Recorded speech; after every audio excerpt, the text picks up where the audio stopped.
Assalamualaikum warahmatullahi wabarakatuh. Innal hamdalillah nahmaduhu wa nasta'inuhu wa nastaghfiruh wa na'udzu billahi min shururi anfusina wa sayyiati a'malina may yahdihillahu fahuwal muhtadi wa may yudlil falan tajida lahu waliyyan mursyida. Asyhadu la ilaha illallah wahdahu la syarika lah wa asyhadu anna Muhammadan 'abduhu wa rasuluh alladzi la nabiyya ba'dah. Wa qala Allah subhanahu wa ta'ala ya ayyuhalladzina amanu taqullaha haqqa tuqatih wa la tamutunna illa wa antum muslimun. Wa qala 'azza man qala ya ayyuhalladzina amanu taqullaha wa qulu qawlan sadida yuslih lakum a'malakum wa yaghfir lakum dhunubakum wa may yuti'illaha wa rasulahu faqad faza fawzan 'azima. Ya ayyuhan nasu taqu rabbakumul ladzi khalaqakum min nafsin wahidah wa khalaqa minha zawjaha wa batha minhuma rijalan katsiran wa nisaa'a. Wattaqullaha alladzi tasaaluna bihi wal arham innallaha kana 'alaikum raqiba. Amma ba'du, nastaqal hadits kitabullah wa khairal hadi hadi Muhammad sallallahu alaihi wasallam wa syarral umur muhdatsatuha wa kullu muhdatsatin bid'ah wa kullu bid'atin dhalalah wa kullu dhalalatin finnar. Ikhwah azallahu wa iyyakum, alhamdulillah kita kembali bertemu dalam kajian kitab Al-Mawsu'ah Al-Manahi Syar'iyyah ala Dha'il Quran wa Sunnah, yaitu yang ditulis oleh Syekh Fadlatul Syekh Abi Usamah Salim bin Al-Hilali hafizahullah. Ikhwah, kita masih di Babul Buyu', Kitabul Buyu', kitab jual beli. Yang lalu telah kita bahas tentang larangan menjual babi dan menjual patung. Kemudian kita masuk pada babut tahrimil bai'il maitah, bab haram jual beli bangkai. Sebagaimana yang sudah kita definisikan di kajian lalu, bahwasanya yang dikatakan bangkai adalah hewan yang mati tidak dengan cara disembelih secara syar'i. Apakah matinya al-mauqudah wan natihah wal mutaraddiyah dan seterusnya. Apakah matinya karena munkhaniqah, dikarenakan tercekik, wal mauqudah mati karena dilempar, wan natihah mati karena ditanduk temannya sendiri, kemudian wal mutaraddiyah dan mati karena jatuh dari tempat yang tinggi. Intinya matinya karena bukan disembelih secara syar'i. Demikian juga ikhwah, kalau dia disembelih tapi tidak dengan cara syar'i juga dikatakan bangkai, haram dimakan. Ikhwah rahimallahu wa iyyakum, berdasarkan hadis Jabir bin Abdullah radhiyallahu anhuma annahu sami'a Rasulullah sallallahu alaihi wasallam yaqul, bahwasanya beliau mendengar Rasulullah sallallahu alaihi wasallam pernah bersabda, wa huwa bi Makkah amal fathi. Pada saat itu beliau sedang berada di kota Mekah pada tahun penaklukan kota Mekah. Sabda beliau, innallaha wa rasulahu harrama bai'al khamri wal maitah wal khinziri wal asnam. Sesungguhnya Allah dan Rasulnya sudah mengharamkan jual beli khamar, bangkai, babi dan patung-patung.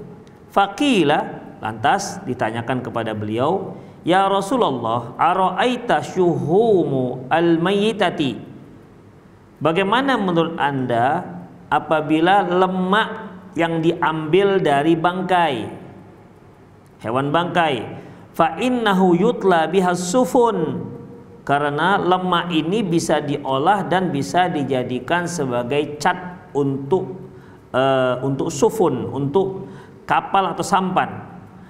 Fayudahanu bihal julud, juga bisa digunakan lemak tadi itu untuk meminyaki kulit. Wa yustasbahu bihal nas, dan bisa dijadikan sebagai minyak lampu sentir. Ya. Faqala, beliau mengatakan, la, enggak boleh, wa haram, itu hukumnya haram.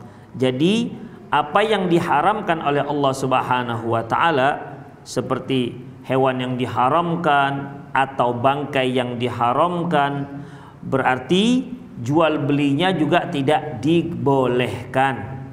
Ya, jual belinya juga tidak dibolehkan. Jadi ikhwah azallahu wa iyyakum, orang-orang Yahudi mereka tidak dibolehkan makan lemak.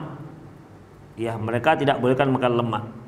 Tapi mereka olah lemak tersebut untuk mencat sampan-sampan mereka ataupun kapal-kapal mereka. Ya, sebagaimana yang kita ketahui bahwasanya kalau sesuatu itu sudah terkena minyak, otomatis air tidak akan mudah meresap. Ya, air tidak akan mudah meresap. Seperti daun keladi gitulah. Ya. Demikian juga papan yang kalau kita letakkan di situ, kita lumeri di situ lemak ataupun minyak, maka tidak mudah air meresap di papan tersebut. Demikianlah kegunaan lemak ini diolah untuk dilumeri di kapal ataupun di sampan, sehingga papan di sampan itu bisa lebih awet, tidak mudah lapuk. Itu ikhwah. Jadi kata Rasulullah tidak boleh, la huwa haram, sesungguhnya dia adalah haram. Demikian ikhwah. Jadi kalau di sini ya, kalau di sini kan terkait dengan lemak bangkai. Gimana kalau pakai lemak babi? Sama, ya, sama, lemak babi juga sama.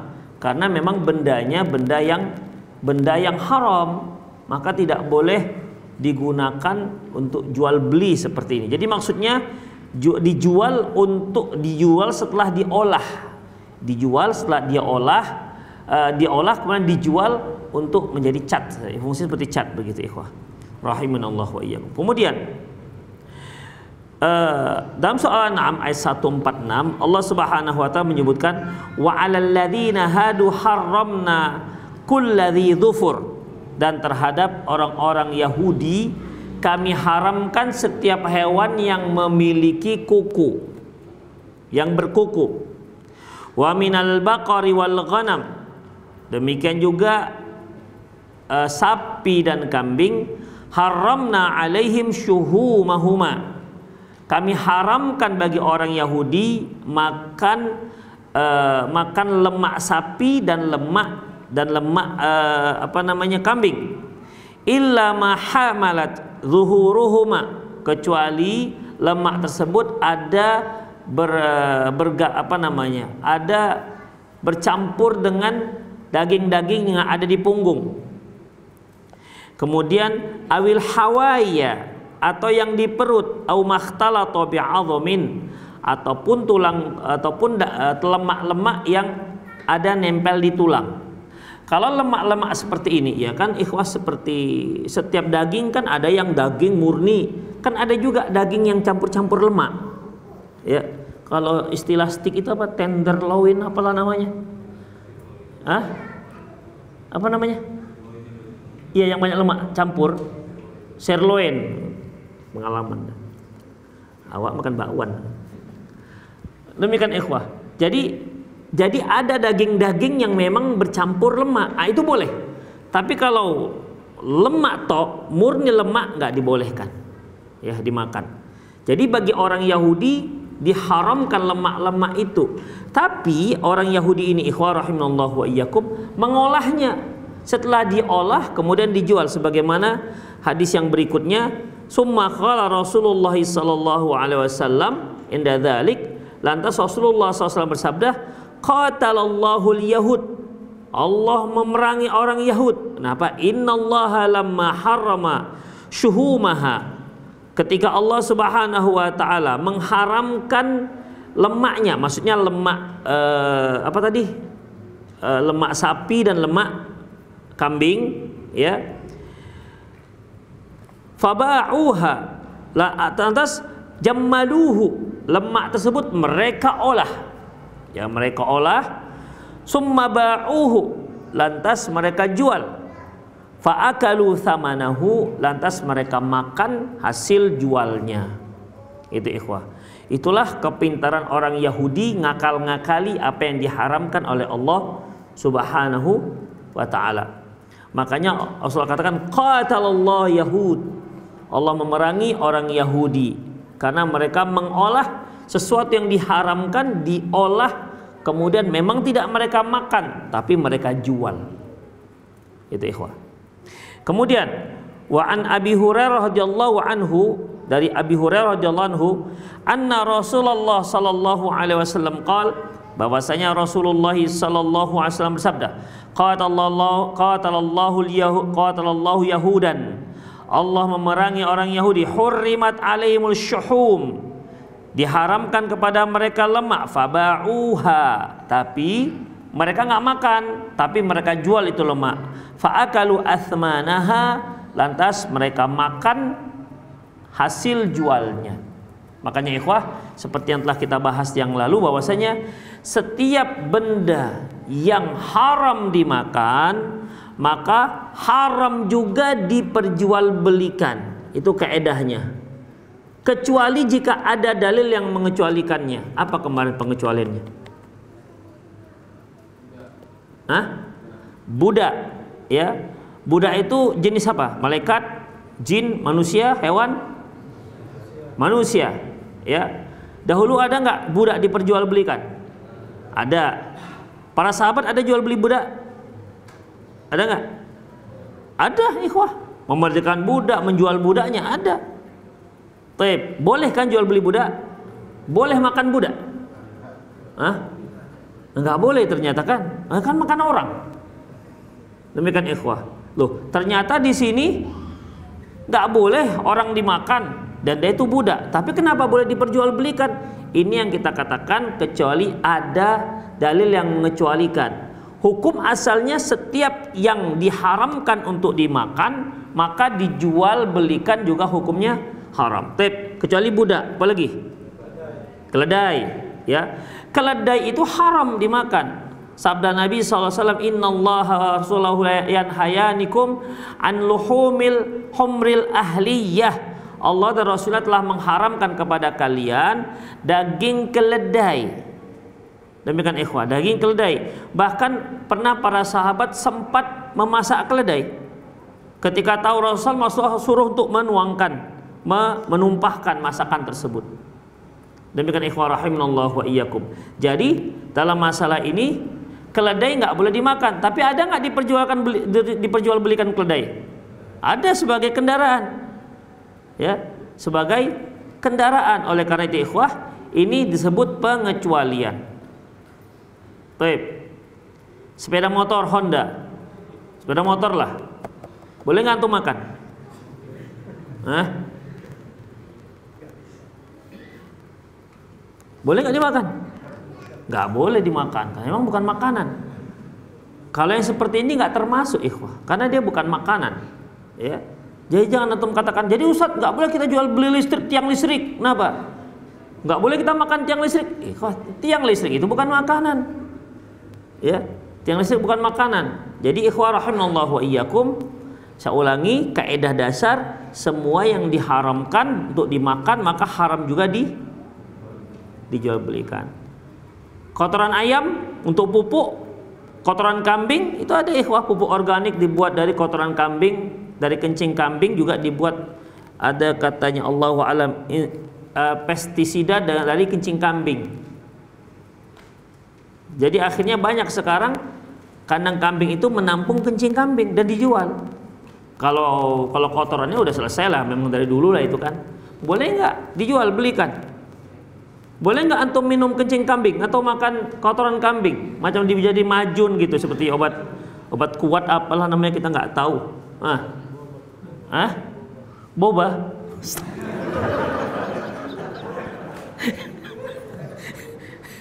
Kok terpikir ke sana dia? Demikian. Jadinya nggak berani beli boba mereka. Gimana ikhwah? Boleh nggak jual belinya? Boleh. Kenapa? Karena hewannya halal dimakan. Kencing kambingnya?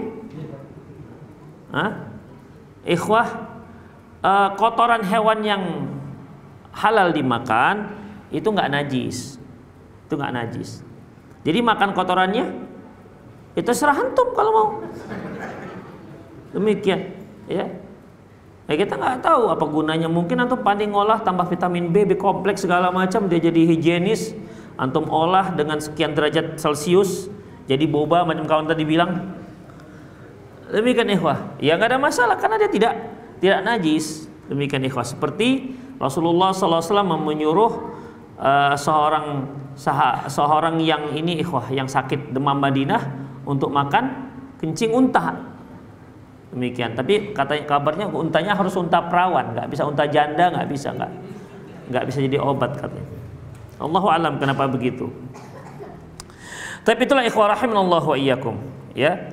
Jadi di sini Allah Subhanahu wa taala mencela orang Yahudi. Memang sebagaimana yang sudah kita fahami, sering kita dengar, orang Yahudi ini dari dahulu memang suka berkelah-kelah ikhwah. Seperti yang pernah kita ceritakan, mereka diharamkan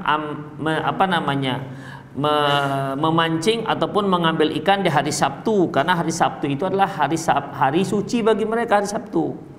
Ya. Kemudian akhirnya mereka nggak bolehlah ngambil ikan. Tapi permasalahan adalah di hari Sabtu itu ikan yang datang gelepar-gelepar di bawah di depan itu datang. Allah sebutkan dalam surat Al-A'raf ayat 163. Was'alhum 'anil qaryatil lati kanat hadiratal bahra idh ya'duna fis sabti itatihim hitanuhum yauma sabtihim syur'a. Tanyakan kepada mereka tentang kampung yang ada di pinggir laut di mana mereka itu melanggar larangan hari Sabtu. Karena di hari Sabtu itu, ya, di hari Sabtu itu ikan-ikan itu berdatangan, bergelepar-gelepar datang. Ya, lompat-lompat, dia macam mengejek gitu deh ikhwan. Itu di hari Sabtu datang ke pinggir dan dia faham betul ikan ini dia nggak akan ada yang menangkap. Wa yauma la yasbituna la ta'tihim. Tapi di hari Sabtu menghilang ini ikan, entah kemana. Jadi hari Sabtu berdatangan ikan, di hari selain Sabtu nggak ada satupun ikan. Sampai mereka sangat kangen dengan makan ikan. Demikian ikhwah. Jadi karena mereka patuh di hari Sabtu itu tidak berani mereka makan ikan. Permasalahannya adalah mulailah otak mereka mulai main. Kalau di hari Sabtu kita nggak bisa nangkap, kan kita bisa pakai nangkap di hari lain. Dengan cara apa? Ya udah. Gimana kemarin? Mereka buat kolam, ya kolam. Kemudian mereka alirkan ke laut. Kalau air laut pasang itu kan tentu ikan masuk tuh ke situ. Pas pasang surut tentu aliran kolamnya itu menjadi kering, ya kan? Tentu yang kolamnya kan jadi banyak ikan. Mau lari kemana tuh ikan? Demikian ikhwah. Kalau dia berada di laut kan bisa lari, tapi kalau dia berada di kolam sudah terjebak di kolam kan nggak bisa lari. Jadi gimana? Mereka ngambilnya di hari Jumat. Begitu ikhwah. Mereka ngambilnya di hari Jumat. Itulah cara-cara Yahudi menghalalkan apa yang diharamkan. Sekarang banyak yang seperti itu ikhwah. Ya. Menghalalkan sesuatu yang haram, jadi dibuatlah beberapa pengkelahan sehingga dia menjadi seolah menjadi halal. Itu ikhwah rahimanallahu wa iyyakum. Dan ini merupakan perbuatan orang-orang Yahudi. Min fiqhil bab, di antara fikih bab, la yajuzu bai'ul mayyita wa huwa haramun la a'lamu fiha khilaf. Tidak boleh jual beli bangkai karena bangkai itu hukumnya haram dan aku tidak tahu kalau masalah ini ada khilafiyah. Jadi artinya setauku tidak ada khilafiyah dalam masalah ini. Artinya para ulama sepakat bahwasanya nggak boleh ataupun haram hukumnya menjual bangkai. Kedua, yustathna minal mayyitis samak wal jarad, dan dikecualikan bangkai itu bangkai ikan dan bangkai belalang. Fa inna aklahuma halalun wa kadzalika bai'uhuma. Karena makan bangkai ikan dan makan bangkai belalang itu halal. Demikian juga kalau sudah halal dimakan bangkainya berarti halal juga jual belinya. Demikian ikhwah. Ini sebagaimana sabda Nabi SAW, uhidlat lana maitatani wad daman wa ammal maitatan, adapun dua bangkai dihalalkan kepada kami dua bangkai dan dua darah. Fa ammal maitatani fajjarad wal hud, adapun dua bangkai adalah bangkai ikan, bangkai belalang dan bangkai ikan. Wa ammad damani fatihal wal kabid, adapun dua darah yang halal yaitu pankreas dan juga hati, wal kabid, liver. Jadi ikhwah, di sini dikatakan bahwasanya boleh kita makan bangkai ikan. Kenapa dikatakan ikan itu bangkai?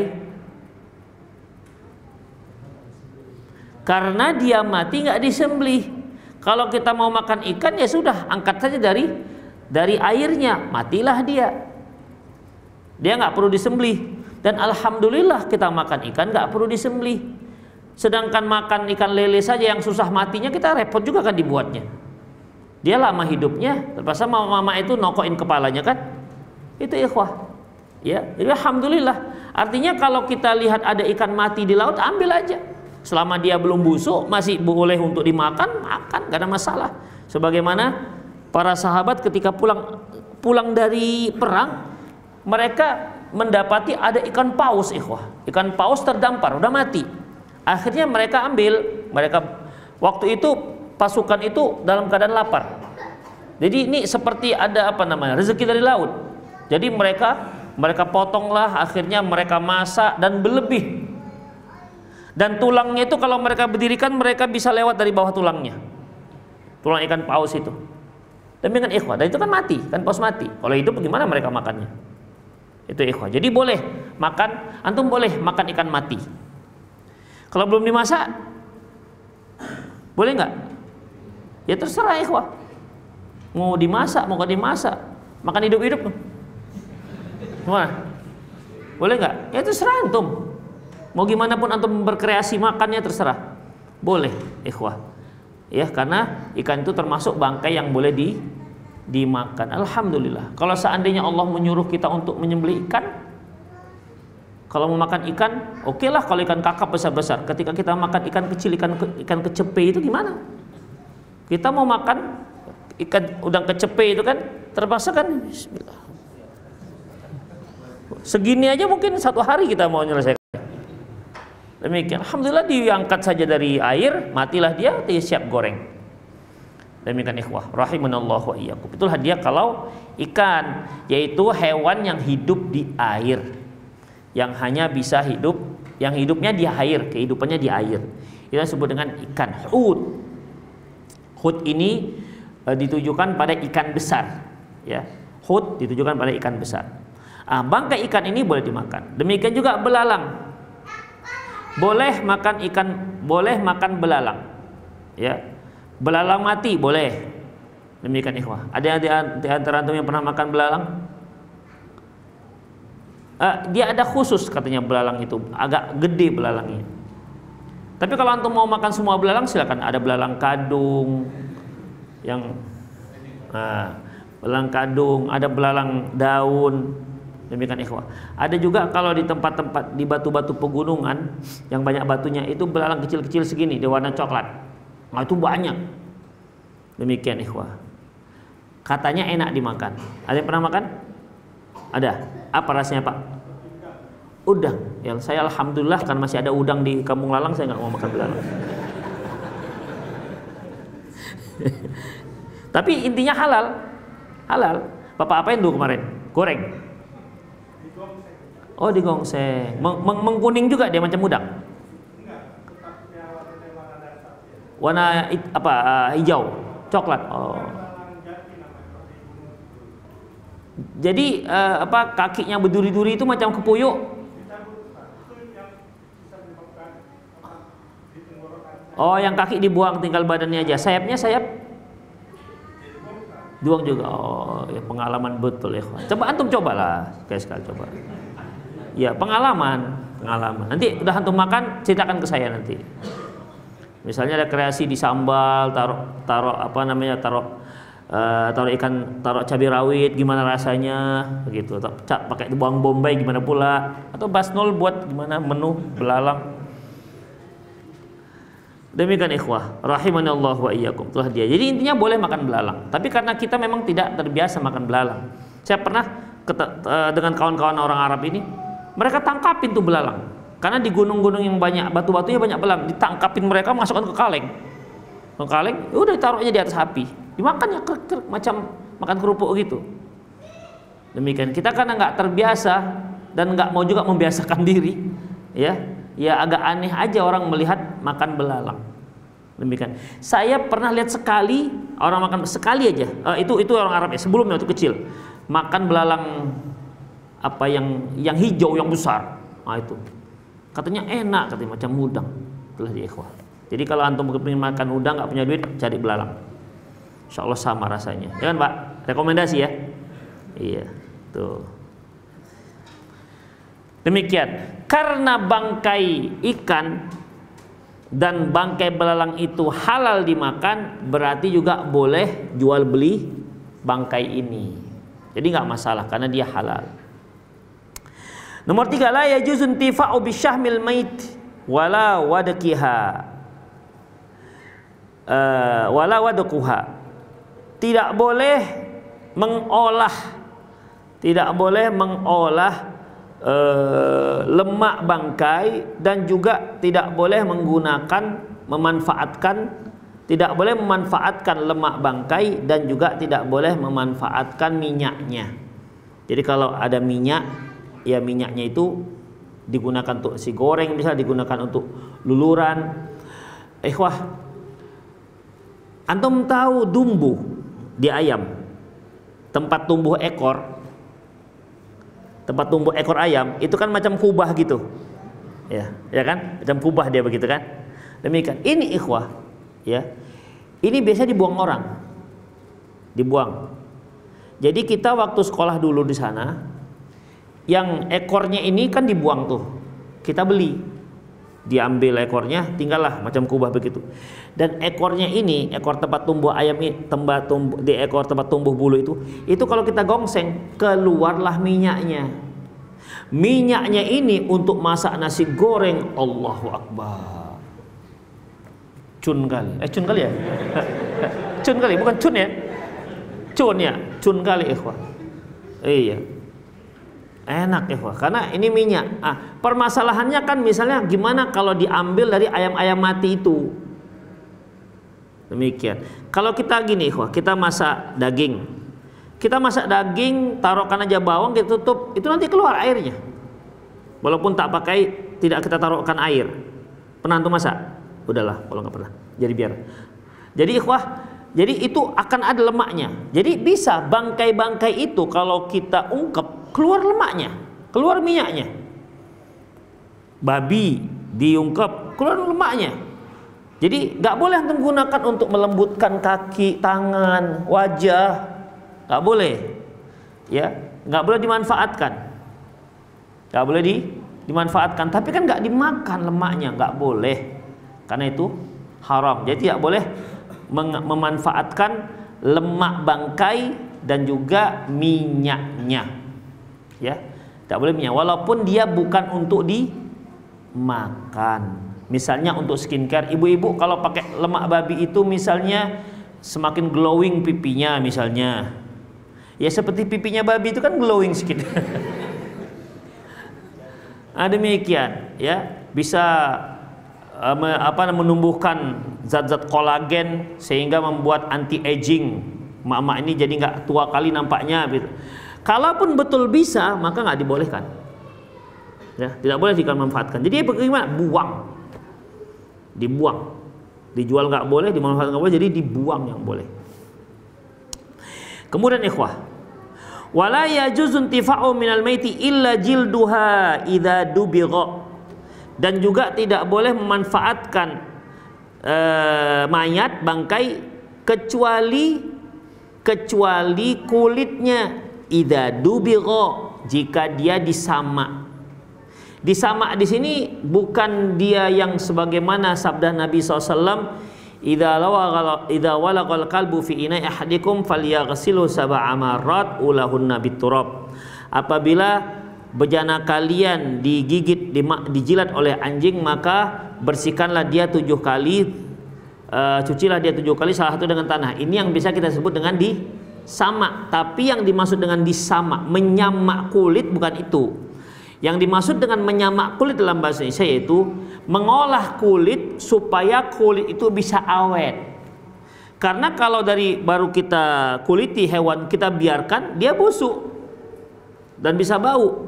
Jadi dengan diolahlah dia, apakah direndam dengan kapur, ya, kemudian dijemur, dengan disiram dengan zat apalah namanya, maka kalau sudah seperti ini, maka kulit bangkai tadi itu berubah menjadi suci. Karena Rasulullah pernah mengatakan, ayyumal ihabu idza dubigha faqad tahura. Ayyuma ya. Kulit mana saja apabila disamak tadi bukan yang cuci 7 kali ya, diolah ya, apabila dia disamak faqad tahura, maka dia sudah suci. Jadi misalnya ikhwah, antum punya sapi ya, sapinya mati misalnya, mati, boleh diambil kulitnya, dimanfaatkan, tapi hanya dimanfaatkan. Misalnya antum mau buat jaket, mau buat sepatu. Tapi kalau memanfaatkan antum untuk buat kerupuk jange nggak bisa. Demikian. Karena kerupuk jange itu untuk dimakan. Yang boleh untuk dimanfaatkan. Ya, yang boleh untuk dimanfaatkan. Tapi untuk dimakan tetap nggak boleh. Itu ikhwah. Ya, jadi pernah satu ketika ada sahabat menyeret-nyeret bangkai kambing.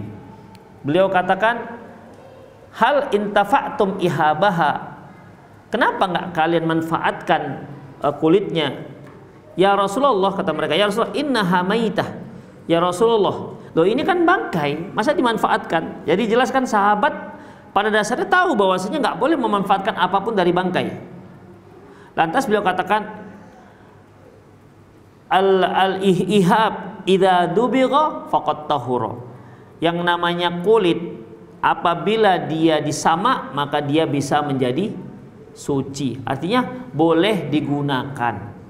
Ya, boleh digunakan. Hanya memang para ulama berbeda pendapat dengan kalau kulitnya itu kulit babi. Itu ikhwah. Kalau kulit babi. Ikhwah, Ibnu Hazm rahimahullah berfatwa bahwasanya karena Rasulullah mengatakan ayyumal ihab, kulit mana saja idza dubigha faqad tahura, apabila dia sudah disamak maka dia sudah suci. Maka Ibnu Hazm rahimahullah mengambil pendapat bahwa termasuk kulit babi. Demikian ikhwah. Jadi kalau antum punya jaketnya kok jaket kulit tapi kok lembut begitu kan. Tengok pori-porinya kok tiga itu ciri-ciri babi ya. Itu tiga.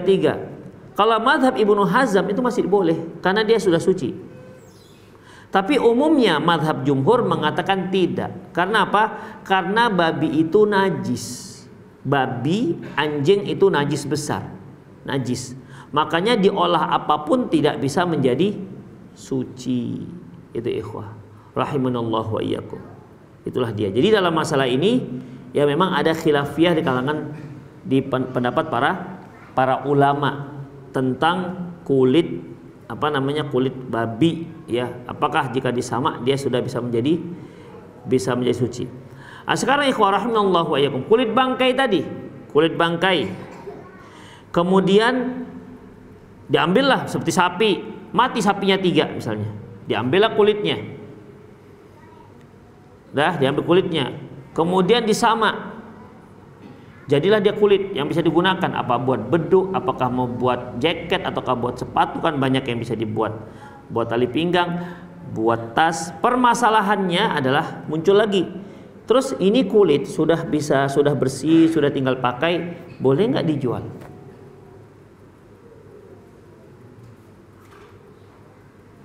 Boleh nggak dijual? Boleh? Sudah bersih dia, tinggal buat beduk, tinggal buat kita jual kulit. Kemudian untuk apa nih Pak? Rencana mau berapa Pak? Untuk buat gendang jaipongan. Boleh nggak dijual? Tuh. Kalau untuk buat rebana, tampar, ya kan? Gimana? Boleh nggak dijual? Nggak boleh. Jadi dimanfaatkan aja boleh. karena dia nggak boleh dimakan. Boleh. Apa lagi? Di sini syekh cuma 2 orang aja ya. Ikhwah rahimanallahu wa iyyakum, Allahu a'lam bissawab. Ya, kalau dia sudah menjadi suci, maka dia boleh diperjualbelikan. Karena bangkai itu najis. Tapi ingat, suci di sini juga masih terbatas hanya suci untuk dimanfaatkan. Bukan dia suci bisa untuk dimakan. Kalau seandainya daging kulit babi itu juga kita katakan sama posisinya, berarti boleh juga jual beli kulit babi. Demikian. Karena dia sudah suci. Demikian ikhwah. Jadi jangan komplain. Kan ada merek sepatu apa gitu sempat heboh karena kulitnya ternyata kulit babi. Dan memang kulit babi itu kabarnya itu lembut ikhwah. Ya Allah alam bisawab, orang-orang kafir ini mereka sangat mengeksplor babi ini. Ya. Dari mulai kulitnya, bulunya, taringnya, dieksplor betul ikhwah. Sampai banyak obat-obatan yang obat-obat paten ikhwah menggunakan lemak babi, serum-serum, kemudian juga seperti meningitis. Kan sempat heboh karena dia berasal dari lemak babi. Ya seperti untuk anak-anak itu. Apa bedanya namanya? Vaksin, demikian ikhwah, vaksin. Mereka betul-betul mengeksplor babi ini. Padahal kan banyak hewan-hewan dan kaum muslimin sepertinya lemah dalam masalah ini. Padahal lebih besar mana, lembu apa babi? Kalau menurut antum lebih banyak kambing atau babi? Hah? Babi sekali beranak berapa? Mana ada 2, 12, 15. Sekali beranak dia rame kandang itu. Kalau kambing paling banyak 2. Udah girang lompat-lompat sambil salto tuh yang punya. Kalau punya kambingnya beranak 2. Umumnya 1. Terus jumlah kambing lebih banyak atau jumlah babi? Ternyata ikhwah setelah disurvei katanya lebih banyak kambing. Coba bayangkan. Logikanya kan seharusnya banyak babi. Itu ikhwah. Tapi ternyata banyak kambing. Di Kota Medan banyak babi, banyak kambing.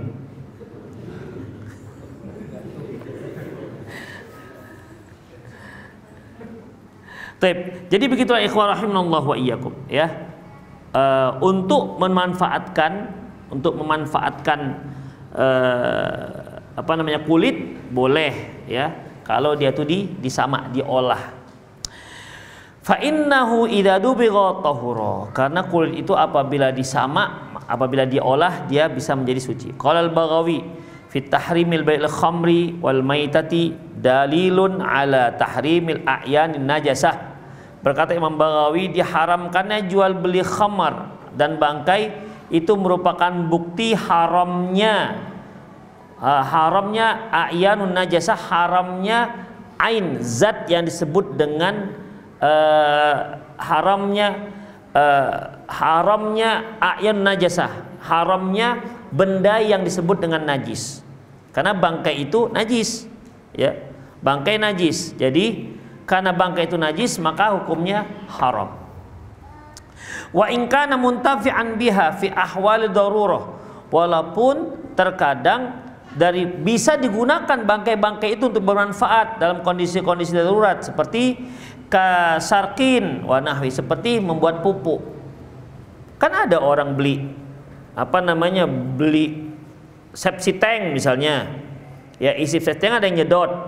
Udah, dibelinya itu. Pak, buang di sini. Jadi diolahlah sepsi tank yang sudah disedot tadi itu. Sepsi tanknya ketika nyedot dapat duit. Kemudian ada yang beli, dia dapat duitnya double dia. Ya tentu biasanya tidak semahal ketika dia nyedot. Ya. Maka diolah ikhwah. Diolah. Apakah ini dibolehkan? Tidak boleh. kalau dijual belikan. Jadi dihadiahkan saja, dikasihkan saja. Dikasihkan dengan dihadiahkan sama nggak? Hah? Sama. Jadi boleh kita menghadiahkan bangkai, menghadiahkan isi tangki septic tank itu. Pak, ini Pak, udahlah saya kasih aja lah. Masukkan dalam ember, mungkin diolah, taruh ini taruh itu segala macam, dipadatkan, akhirnya jadi pupuk. Boleh nggak kita itu kan dikasih, boleh nggak kita ngasih ini? Boleh nggak kita menghadiahkan ini? Antum punya ayam mati 100, kemudian di sebelah itu ada kolam lele, boleh nggak antum menghadiahkan ini? Dipanggil yang punya kolam, Pak, saya mau menghadiahkan Bapak ayam bangkai ayam. Sah nggak ini hadiah ini? Dan kalau pakai nama hadiah, antum bingung. Aku mau kasih nih bangkai-bangkai ini, mau nggak? Mau katanya. Boleh nggak? Hah? Boleh nggak nerimanya? Untuk apa? Untuk makan lele. Boleh nggak lele makan bangkai itu? Lele boleh nggak makan bangkai? Memang syariat tuh turun untuk lele. Demikian. Tapi boleh lele makan bangkai? Nggak ada syariatnya lele nggak boleh makan bangkai. Tapi setelah lele makan bangkai, boleh nggak antum makan lele?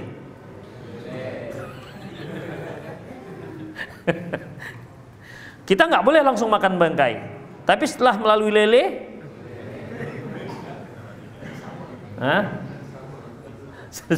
sudah diolah menjadi daging, nggak boleh. Itu jalalah. Ya, jadi gimana? Biarkan agak-agak seminggu, kasih pelet, udah. Habis itu silahkan, baru boleh dimakan. Sama dengan lele yang dari septic tank yang saya katakan kemarin. Kan banyak juga orang pelihara lele septic tank, gemuk-gemuk katanya, gemuk kuning.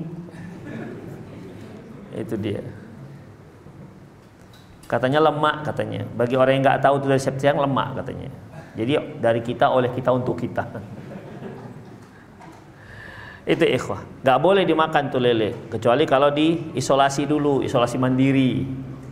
Ya, dibiarkan dulu di kolamnya agak 3 hari. Kalau disebutkan dari Abdullah bin Umar 3 hari. Udah, kalau sudah bertukarlah isi perutnya, maka sudah boleh dimakan. Kalau memang masih tega. Kalau tetap nggak tega, ya sudah jual aja, atau dikasih-kasihkan tetangga. Itu ikhwah. Taib, itulah dia. Jadi di sini boleh nggak kita ngasih bangkai apa namanya ayam kita yang mati? Boleh, silakan. Boleh dikasihkan aja, bukan dijual beli, ya nggak boleh.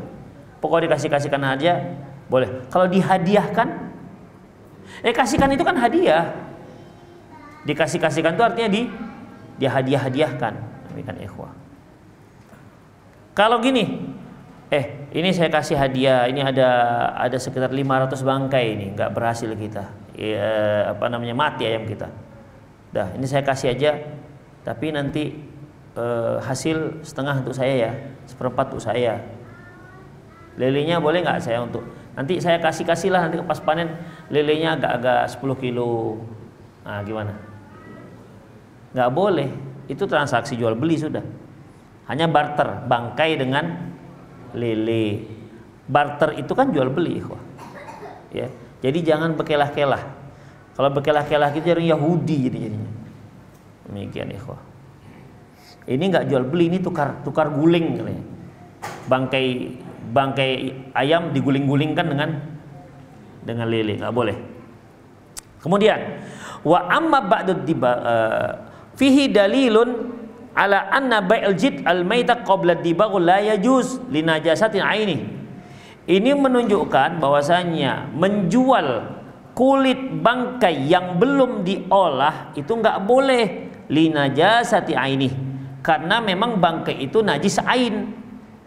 Ikhwah, najis itu ada 2. Ada najis ain, ada najis hukmi, atau najis hakiki, ada najis hukmi. Begini ikhwah. Kalau najis ain itu bendanya, misalnya kotoran manusia. Udah, ini kotoran manusia ini diapain pun tetap dikatakan najis. Itu ikhwah. Diapakan tetap dikatakan najis? Diolah, kemudian dikeringkan, dibuat bulat-bulat macam burger, kemudian dicampur vitamin, kemudian dimasukkan di tempat yang anti gravitasi, nggak ada gravitasinya. Maksudnya untuk membuat ini makanan betul-betul steril dari berbagai macam mikroba yang membahayakan, ditambah lagi dengan probiotik supaya ada di situ tumbuhnya berubah mikroba yang bagus untuk tubuh seperti yogurt. Demikian, tetap dia itu tidak dibolehkan. Najis ain tidak berubah. Ada yang najis hukmi. Najis hukmi itu bendanya suci tapi terkena najis. Benda yang najis hukmi ini bisa menjadi suci balik kalau kita bersihkan. Nah, demikian. Berbeda halnya dengan kulit. Ya, ternyata kulit ini walaupun dia najis ain, kalau dia itu disamak, ternyata dia bisa berubah menjadi suci. Demikian ikhwah. Ini namanya hukum khusus. Tidak boleh kita mengkhususkan kecuali ada dalil. Tidak bisa kita kiaskan ke najis-najis yang lain, ikhwah. Nggak bisa. Ya, misalnya daging babi itu kan jelas najis, haram. Mulailah disebutkan kenapa babi itu najis, karena di sana ada cacing pita yang nggak bisa mati walaupun di atas 100 derajat. Oke, kalau kita sterilkan dari cacing pitanya gimana? Betul-betul tidak ada lagi cacing, dijamin higienis misalnya. Apakah daging babi ini berubah menjadi halal? Nggak berubah, dia tetap haram. Demikian ikhwah. Ya, pokoknya dirubahlah bagaimana agar dia bisa menjadi suci. Tidak lagi dipastikan tidak akan bermudarat, bahkan lebih bermanfaat dibandingkan daging lembu misalnya begitu. Ini bagaimana? Tidak bisa. Tidak bisa juga dia dikiaskan dengan kulit hewan. Demikian ikhwan. Wa amma ba'da dibagh, adapun setelah disama, fayajuzu inda aktsar ahli ilmi, maka boleh menurut umumnya pendapat para ulama. Artinya kalau sudah disama walaupun asalnya kulit bangkai, maka sudah boleh diperjualbelikan. Liqaulihi alaihi salam, berdasarkan sabda Nabi sallam, ayyuma ihabun dubigha faqad tahura. Kulit mana saja apabila disamak maka dia berubah menjadi suci. Itulah ikhwah rahimanallahu wa iyyakum beberapa keterangan secara rinci terkait dengan haramnya jual beli bangkai yang ternyata adanya beberapa pengecualian. Secara umum semua yang haram dijual belikan, semua yang haram dimakan, maka haram juga diperjualbelikan. Di antara haram yang haram yang dimakan adalah bangkai. Yang berarti bangkai itu tidak boleh diperjualbelikan. Ternyata dari sekian bangkai yang haram itu ada bangkai-bangkai yang halal diperjualbelikan karena dia halal dimakan. Bangkai apa tadi? Bangkai ikanan, bangkai belalang. Demikian juga halnya ikhwah, bangkai yang kita katakan tadi itu haram dimakan karena dia najis. Ternyata dari bangkai itu boleh dikeluarkan lagi, dikecualikan lagi hukum kulitnya. Tapi ingat, bangkai hewan yang halal dimakan. Bangkai hewan yang halal dimakan.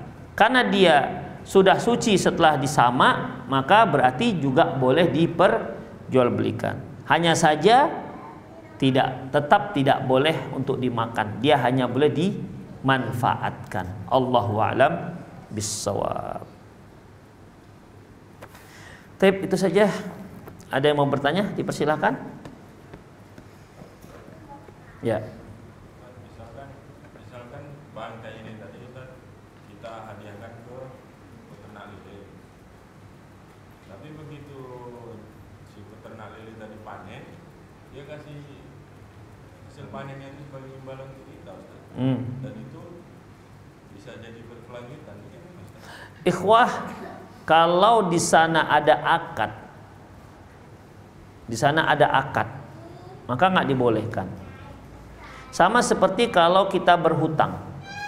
Misalnya saya berhutang dengan antum, utangnya misalnya 10 juta. Udah. Ketika sampai waktu pelunasan, saya lunasi 20 juta. Hutang 10 juta, pelunasannya 20 juta. Boleh nggak? Hah? Boleh nggak saya bayar 20 juta? Utang 10 juta, bayarnya 20 juta. Boleh nggak? Hah? Boleh. Karena tidak ada akad. Tidak ada akad.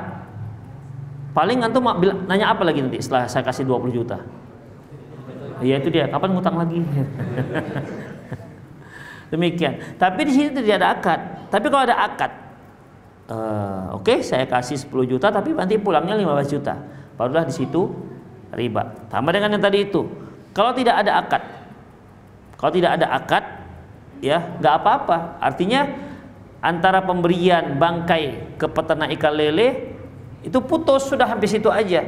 Tapi kalau si peternak lele memberikan kita ikan lele, ya sudah, berarti dia bab lain, ya, bab lain. Tapi kalau akhirnya tahu sama tahu, mohon sadar diri, Pak, ini kan saya kasih kan, ya udahlah, mohon sadar dirilah. Itu berarti akad itu. Mohon pengertian lah, itu akad. Itu nggak boleh, ya. Artinya kan sukarela. Itu dia, sukarela. Kadang-kadang kan kita ngurus apa gitu kan, ngurus apa yang kita tahu nggak ada ongkosnya. Karena sudah digaji oleh pemerintah. Ini berapa, Pak? Terserahlah, ikhlas. Gitu. Kita jadi bingung jadinya. Demikian ikhwah. Jadi dalam masalahnya nggak boleh, karena itu akad terselubung, ya, akad terselubung. Itu juga begitu yang hutang tadi itu, hutang 2 kali dah selalu lebih. Kemudian nanya lagi, kapan lagi Pak utangnya, gitu kan? Utang yang ketiga tidak ada lebih.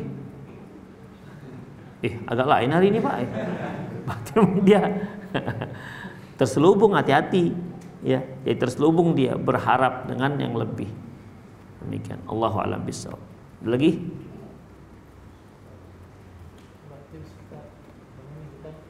Kan kerja di perusahaan servis, selesai mobil lagi servis dengan sang jahit dan iya.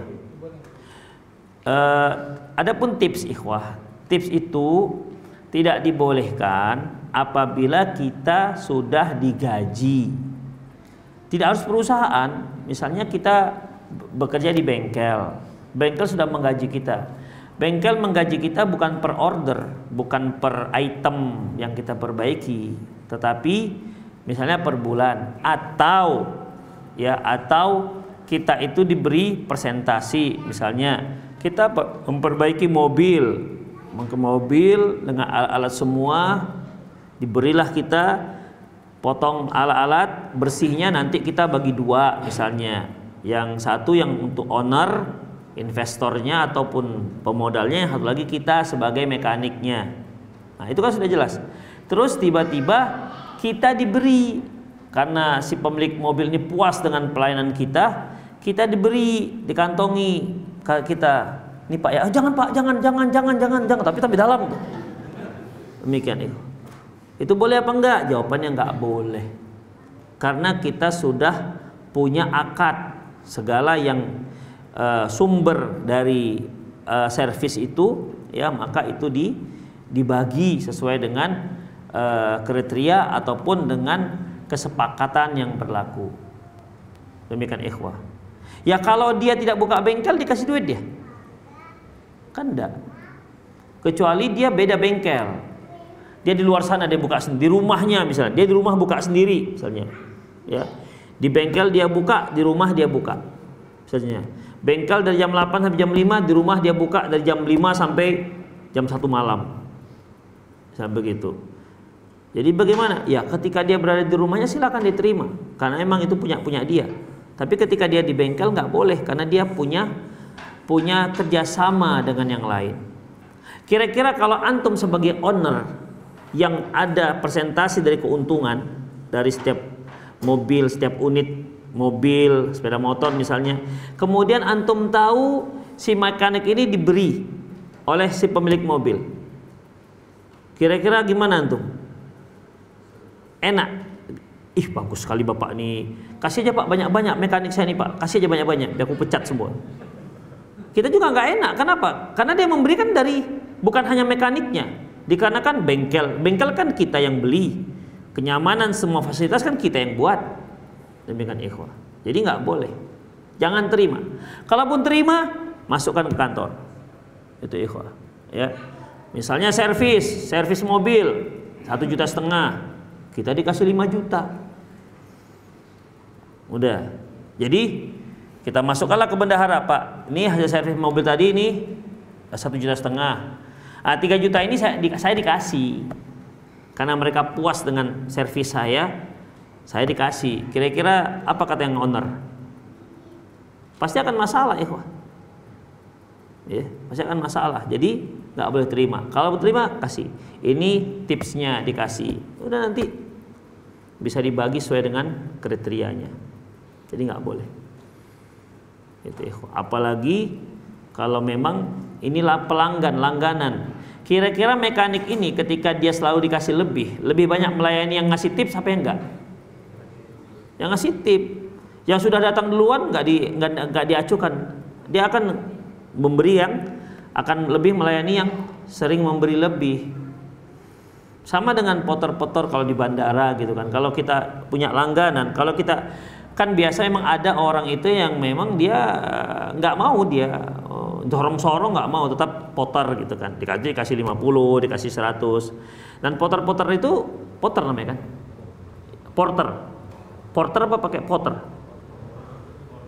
Porter. Bukan pakai reporter. Porter. Apa itu pokoknya yang kuli sorong-sorong itu. Udah. Tentu dia akan memberikan pelayanan kepada orang yang sering memberi dia duit. Karena dulu sempat ikhwan setiap bandara itu porter itu sudah digaji. Jadi dia tidak boleh lagi menerima tips, sudah digaji. Ada kan memang nggak digaji, nah, itu nggak apa-apa. Dia nggak digaji oleh pemerintah. Dia begitu orang turun dia sudah bawa troli itu kan. Nanti bagi yang membantu dikasih, itu nggak apa-apa karena dia nggak digaji. Demikian ikhwah, itu dia kalau masalah tips. Allahu a'lam bishawab. Ya. Antum kok bisa jadi antum bisa jadi juru bicara akhwat?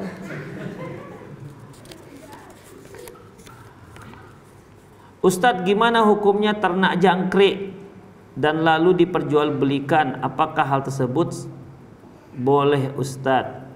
Ikhwah rahimanallah wa iyyakum. Kita harus tahu hukum dasar daripada hewan-hewan ini. Kita harus tahu bahwasanya hukum dasarnya adalah ibahatul asliyah. Al-ibahatul asliyah. Pada dasarnya segala sesuatu itu boleh. Antum boleh makan apa saja, boleh jual beli apa saja, hingga ada dalil yang melarangnya. Makanya yang hewan-hewan yang diharamkan itu kan gak banyak. Lebih banyak yang halal. Yang haram seperti apa? Kullu dzinabin minas sabu, semua yang bertaring yang memangsa. Wa kullu dzi mikhlabin minat tayr, dan burung yang memangsa dengan cakarnya. Kemudian babi, kemudian anjing. Demikian ikhwah. Jadi gak banyak. Kemudian hewan yang diperintahkan untuk dibunuh dan hewan yang tidak dibolehkan untuk dibunuh.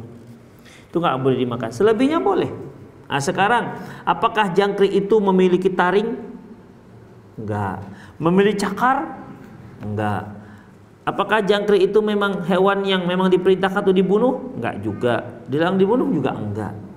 Jadi hukum dasarnya kembali kepada boleh, silahkan antum pelihara jangkrik. Makan jangkrik boleh enggak? Hah? Wah, ya terserah antum kalau makan jangkrik. Serah mau makan jangkrik. Apakah jangkrik itu hewan yang jorok? Jangkrik itu kok mirip dengan apa namanya kepuyuk, apa tuh? Lipas. Apa? Kecoa. Mirip nggak dengan kecoa? Nggak mirip ya. Agak gini-gini nengoknya. Hah? Mirip belalang ya, nggak mirip dengan kecoa. Tapi kaki-kakinya kan sama itu. Yang kata Bapak ini bisa nyangkut di sini kakinya. Hah? Lebih mirip belalang ya. Udah, insya Allah nggak apa-apa, karena nggak ada dalilnya. Karena tidak ada dalilnya. Terus makan laron. Di Jawa kan laron dimakan. Kalau udah ada ini, udah musim-musim panen atau gimana, keluar dari itu sengaja dibuat kuali di bawah itu, nanti laron itu ngumpul di situ. Demikian ikhwah, dibuat rempeyek dengan mereka. Dan itu rasanya seperti udang kecepi juga kata mereka. Itu dia. Saya kan sering ke Jogja juga, kampung istri. Dan alhamdulillah sampai sekarang saya nggak makan laron itu. Dan kita nggak terbiasa juga makan laron, tapi bagi mereka makan biasa ya. Saya lebih senang gudegnya dibanding laron itu. Ya itu bakpianya. Laron nggak gitu suka. Nggak ada pernah mencoba-coba juga. Demikian ya. Belalang. Oh. Itu enak juga. Oh, sate belalang gitu ya. Iya. Ya silakanlah akhi mau makan. Iya silakan. Nggak sampai ke Gunung Kidul pula saya. Gunung Kidul ke selatan lagi deh masalahnya. Alhamdulillah nggak sempat juga makan belalang itu. Udahlah ikhwah, ya silakan. Jadi apa tadi? Makan jangkrik dengan jual beli jangkrik? Boleh. Ya. Mengolah kulit ya.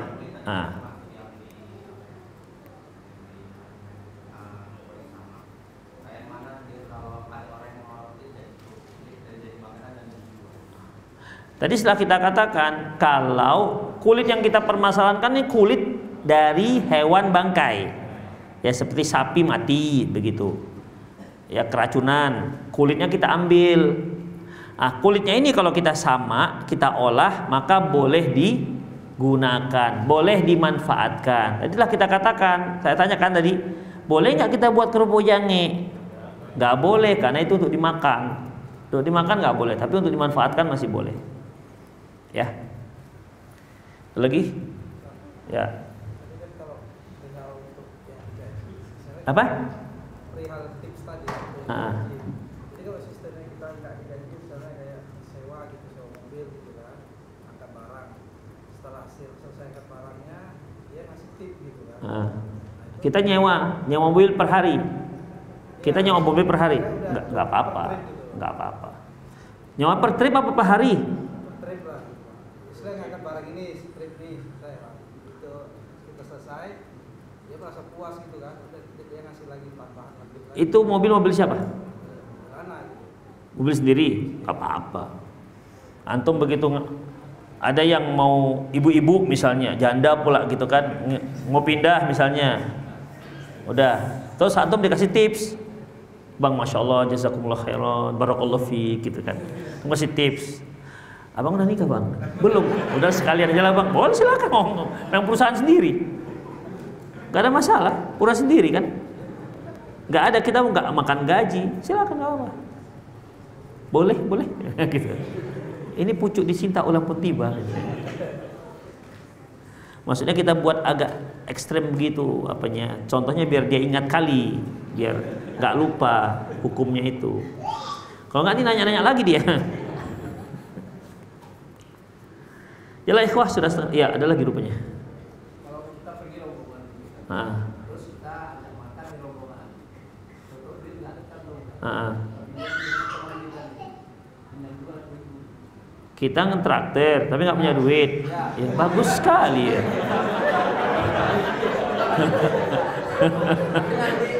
Ya ini kan seperti ya kita makan, ayo begitu mau bayar nggak keluar agak keras dompetnya. Terus iya, pakailah alasan ini nggak punya duit dah. Terus kan sama-sama Ustaz, termasuk yang memberi utang tadi Ustaz.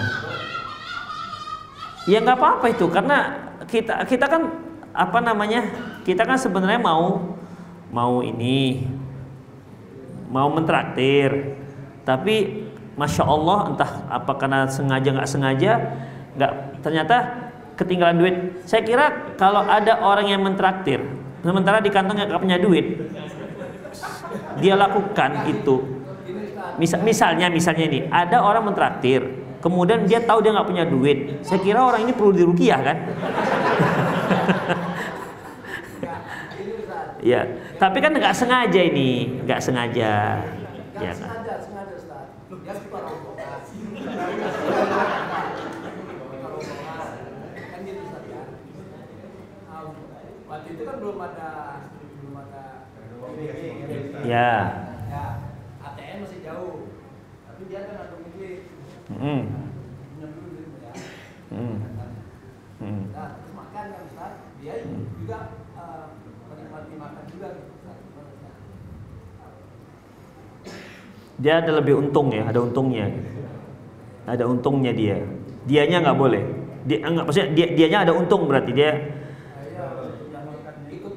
ikut makan. Udah usir aja dia.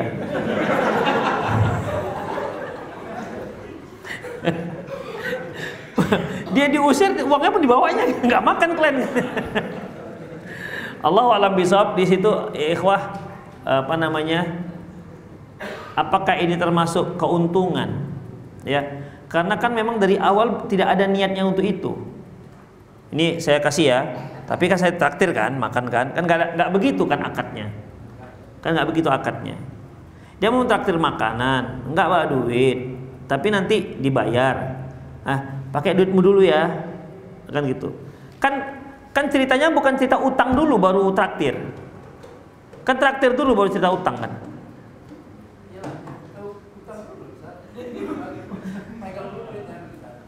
Ya, oh gini, utanglah duitmu karena saya mau mentraktir kamu gitu. Enggak, rombongan nih Pak. Jadi termasuk. Ya, kita tuh rombongan gitu ya. Allahu a'lam lah kalau gitu. Kalau dia diusir, saya mau traktir tapi kamu nggak ada ya. Ya kalau itu jelas. Tapi kalau dia apakah termasuk riba, Allahu a'lam bishawab. Anda membuat soal itu yang susah-susah kali. Iya. Biasanya kan kita mau traktir gak bawa duit, pakai duitmu dulu ya nanti saya bayar, oke lah gitu kan. Jadi intinya kan dia itu mentraktir, bukan intinya utang. Ya, bukan intinya utang. Tapi kalau utang dulu ya, karena rencana saya mau mentraktir gitu. Allahu a'lam kalau itu. Dan lain kalian tuh bawa duit aja lah dulu ya, mau mentraktir. Oke lah ikhwah, itu saja, semoga bermanfaat. Aku qouli hadza wa astaghfirullah li wa lakum. Assalamualaikum muslimin, innahu wal ghafurur rahim. Subhanakallah wa bihamdika asyhadu an la ilaha illa anta astaghfiruka wa atubu ilaik wa akhiru da'wana alhamdulillahi rabbil alamin. Assalamualaikum warahmatullahi wabarakatuh.